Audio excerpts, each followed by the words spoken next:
Has anybody ever dealt with decluttering? I tend to declutter. Yes, decluttering. So I had an experience decluttering. I was inspired by, I have a daughter who lives in New York, and as you know, in New York, space is at a premium. So everybody lives in small, no matter how much, well, maybe if you're mega millions, you could have a penthouse, but most people live in small spaces. And my daughter, on top of that, is a little on the OCD side. And when you visit her house, I swear, whether it's a drawer in the kitchen, or a drawer in the bathroom, or a drawer next to her bed, the only things that are there are the things that she uses. Unbelievable. And it's always inspiring to me, because I come home and I was standing there earlier this week looking at my cosmetics drawer. Now, as you can see, I'm definitely a mascara and all the works girl. In fact, I would probably be cremated because nobody else can do my makeup like me.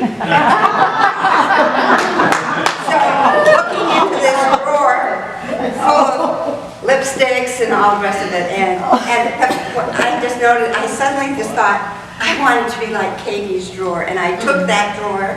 I was just moved by spirit, and dumped the entire drawer out, and I said, I'm only putting back in this drawer the things that I actually use. And I cleaned the whole drawer out, and I put these things in, and it was such an, about 2 times a day, 4 times a day, ooh, look at that, isn't that beautiful?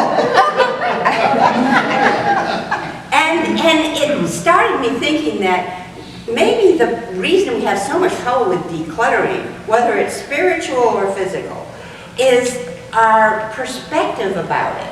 That we look on decluttering as, for many of us, it's just this huge mountain, and we pick away a little. And what I discovered just doing this one drawer was that it was, instead of decluttering because you have to declutter, it was so inspirational to see this one drawer that I, in the next day, cleared out the junk in the trunk of my car. You know, I just found myself doing it. That sometimes we look on decluttering as a chore instead of finding a little space and admiring and being inspired by that little piece that we did do and allow that to inspire us to move on. So anyway, then it got to me, of course, to thinking more things. I thought, and I needed a church talk today, so but decluttering is what we're going to talk about. It's a human thing to have things, to have stuff. There's not one person in this room that did not start out in life with a blankie or a teddy bear or a special toy that was the thing that made us feel safe. And then it was our dollies, and then the bicycles and skateboards. Well, no, skateboards weren't even invented when I was growing up. But, you know, all those things that are our stuff, that it made us feel safe. And then we grow up and we have a job and we earn more money, and then we can get more stuff to keep us feeling safe. And it reminded me of this wonderful, it's just a classic, and you can go home today on YouTube and look up George Carlin, his skit about my stuff, because it is hilarious because it's so true. He says, the only reason we have houses is we need a house to put our stuff in. And when we accumulate too much stuff, then we have to get a bigger house to put more stuff in. And then we also supply an entire industry of storage places to put more stuff in, and we simply are paying them to keep more of our stuff that we're not even using. And then we have stuff that we want to take with us when we go on a trip. So we take 2 bags of stuff with us, but now Southwest Airlines is going to be charging us for 2 bags of stuff. No more stuff free. Oh my goodness, what are we going to do? Now I have to take a carry-on and fight with everybody for the shelf space. That's what they should be charging for. Ooh, don't say that. But we have to have our stuff. And then when we take our stuff, we have to make sure it's the right stuff that makes us look really good, along with all the stuff that we think we need. So we take those, and then he says, suppose you go to Hawaii and you take your 2 bags of stuff to Hawaii and you deposit it in your new little mini house. You put it all away, and then your friend says, well, let's go over to Maui for the weekend. And you say, oh no, I've got to take a smaller version of my stuff just for 2 days. But it's all about our stuff. And it just reminded me of, it seems to be like we are in a constant thing, that, you know, the whole business of materialism. Now, nobody is expecting, and I am certainly not expecting any of us to leave all our stuff behind and go and sit on top of a mountain to be spiritual. That's not the message. But I think the message is to be more aware and to honor the stuff that really reflects where we are, and to be willing to let go of the stuff that is no longer symbolic of what we used to be. So, one of the first things I think, as far as perspective goes, that can really help spiritually and in the material world, is to realize that letting go is not abandonment. I think sometimes one of the reasons we have a hard time if we're seriously decluttering, we have a hard time letting go of things because, well, that was my memory of my favorite trip to such and such a beach, or that was my favorite t-shirt, or this belonged to my great-grandmother, or this was my mom's thing. You know, I have an entire kitchen full of my mom's. That's what I got from my mom, was her spatulas, her spoons, because I love using them every day. Because every day I think she was a fantastic cook. And I think of all the memories of our family and our family gatherings. We were all great storytellers. So dinner was always a time for people telling stories about funny things that happened or sad things, mostly funny things that happened, because that was more of my family's kind of vibe. But, you know, just the idea that when we're letting go of something, it's not abandoning it, it's really an act of sacred trust.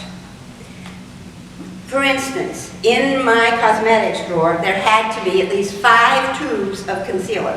1 that I was actually using, and 3 that were empty, just about empty, but I was keeping because when I run out of this one, and I haven't had time to go to the store, I have some ones that maybe have been a little bit, you know. So what I was missing is the sacred act of trust, which is that when I run out of concealer, I will have the means and the ability to get another tube of concealer.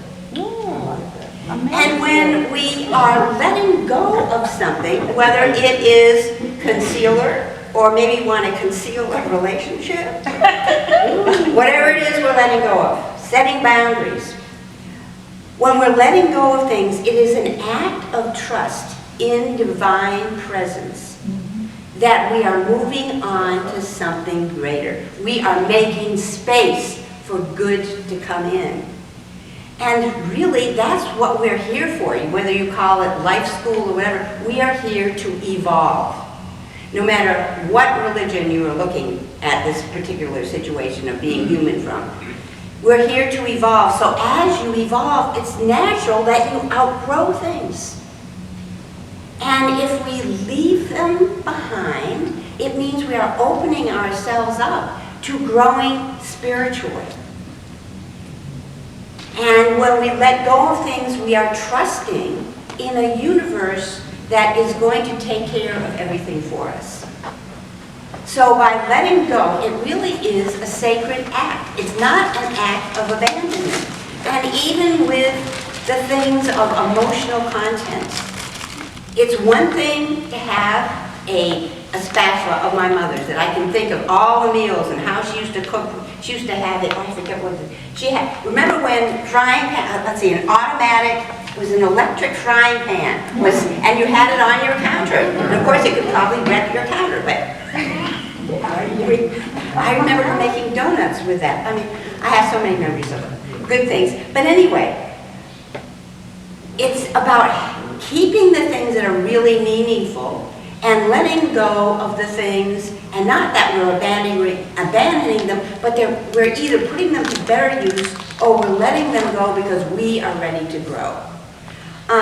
Just think right now of all the people who've been hit by the tornado who could use some of those extra things, maybe not concealer, but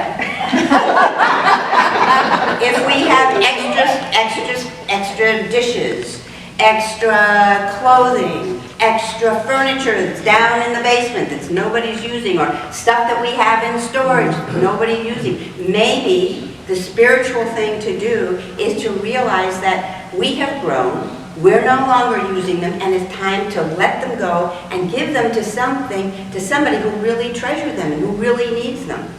So letting go is not necessarily abandonment. That's number one. Secondly, I think what makes decluttering challenging for all of us is that it's not the decluttering, it's all the decisions. All those decisions that we have to make. What am I going to do with this? Where's it going to go? What am I going to put? One of the best spiritual lessons that I learned, and it was from this lady from Japan about decluttering, is to trust in your own inner knowing. And her whole methodology, which is what I use with that cosmetics drawer, is to literally take everything out of a drawer or everything out of a closet, and you hold each thing up and you say, does this make my heart sing? Does this make my heart sing? It doesn't matter if you got it on sale. It doesn't matter if it was a bargain. It doesn't matter if it was your best friend's gift to you. Does it make your heart sing? And that is a way of really curating and honoring our possessions and creating an environment that really is supporting our own growth and our own joy and the presence of good. So, number one, letting go is not abandonment. It's really trusting in divine presence, knowing that we will grow, and we grow even more when we share with others. The decisions are really easy if we are willing to trust in divine presence within ourselves that knows, and it's just asking our hearts instead of our heads.